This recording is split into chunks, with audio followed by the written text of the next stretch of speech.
The Witch Maid's Quest. Maggie Brown was a hearth witch, good at whipping up banquets and starting up fires, but her magic was not much good for tracking down her fairy stepsister who'd run away with a gypsy. So she set out with Ching the talking cat and Colin Songsmith, a traveling minstrel, to bring back the beautiful amber wine. Meeting a unicorn, a lovesick dragon, and an enchanted bear. Braving ambush, flood, and capture by gypsies in a rescue mission fraught with excitement and danger. Song of Sorcery, a sprightly new fantasy in the spirit of the Earthsea and Harper Hall trilogies. So, a new shop has opened in town where one can go to have their fortune told. The proprietor is a woman of slight stature, round and merry-seeming. The first time I walked into her store, thinking it was a store because I could see shelves filled with objects through the windows, I heard her laughing. I found her drinking tea at a round table, but there was no one else there. The chair opposite her was pushed out as if someone had just left, and there was a second teacup, half full or as much empty as the case may be. She looked up at me from where she sat, her eyes still sparkling, and she asked, in a polite voice, "Now what can I do for you?" I cleared my throat. The truth was I had only wandered in because that is my habit, wandering, which is what I do when I don't have anything else to do. "Aha," she said, "I'd give you a reading, except I can tell you have no particular future, not today anyway. Welcome to my humble abode and personal museum. Feel free to wander around, but don't touch anything. You're welcome to ask questions, but don't expect me to answer just because you're asking." I looked around. I was in a single room, like a small shop, as I had thought of it. In fact, the museum was in a storefront, a place that had previously housed a trinket shop, and the current proprietor was using many of the same shelves and cases. I approached the shelves. It seemed to me as I passed slowly in front of them, marveling at the objects I saw, that I heard sounds, like deep within the wall and somehow echoing in my head. The sound of a busy township, horses and wagons and people making way for each other in some bygone era.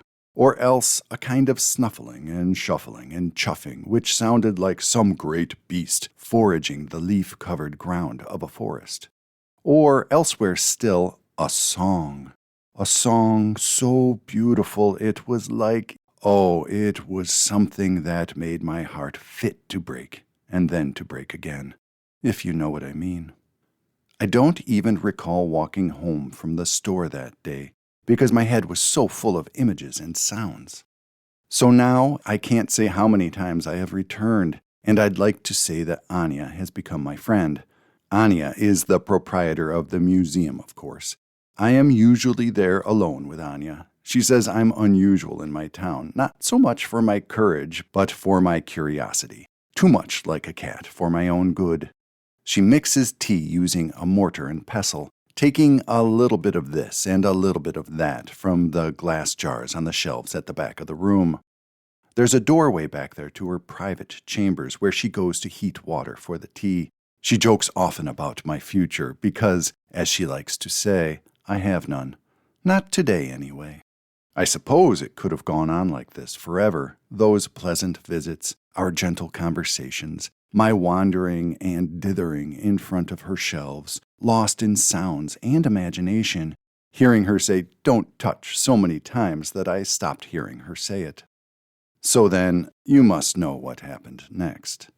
You see, there was an object in one corner of the room, a case like a mummy's case, but made of polished iron, not quite as tall as myself, and I knew exactly what it was supposed to be. An iron maiden. I paused in front of it, and as I stood there pondering, I heard sounds.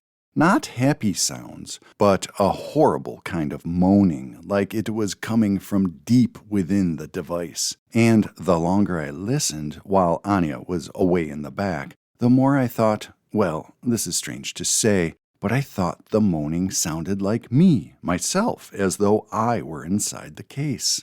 I suppose I couldn't stand it, the sound. I don't remember touching the case, but, of course, I must have thought to peek inside. Before I go on, please allow me a brief tangent. I want to talk about the devices called Iron Maidens. These torture devices are said to have been invented during the European Middle Ages, except there is no evidence such devices actually existed during the Middle Ages. They might have been invented during the 1800s or at the very end of the 18th century, and falsely depicted as relics of the past, which is to say, Iron Maidens might be artifacts of the 19th century imagination, not artifacts of an earlier reality. And I'll be frank when I say this doesn't surprise me. History has always seemed to me to be the converse of science fiction, a story told to serve the ideological ends of the present. So then, what I touched was in some sense not real, and this might have saved me. The fact that I knew it was not real, because magic so often depends on imagination and believing. That and the fact, as Anya so often pointed out, that I have no particular future. This object's magic failed because it could not exchange something I knew to be a false past for what in my case is an always wavering future. There was no trade to be made. When I woke up on the ground, Anya was crouched over me with a curious look on her face. When she spoke, she wasn't the friend I had known. "Did you break my toy, then?" The thing in the corner now looked no different than a corrugated steel garbage can. "It took me a week to bind that calling." I scrambled to my feet, suddenly inkling with whom I had been dallying. And she laughed, casting her head in the air. "That's right, so right, clever stupid man." I didn't wait around a second longer. I went running from the shop like a cat that's heard a loud bang. It was a couple of days before I even ventured down that street again, and the shop was gone. It was closed up and empty inside. For a moment I felt sad, and I missed my friend. If I had been a smarter and a braver man, I could maybe have turned the moment, when I was still lying on the ground and Titania was still sitting over me. I've heard it said that the fair folk like to laugh, and I would have liked to make her laugh, to see her see me differently, and to hear her say kindly, "Okay, mortal, if that's how you'll be, you might have a future then."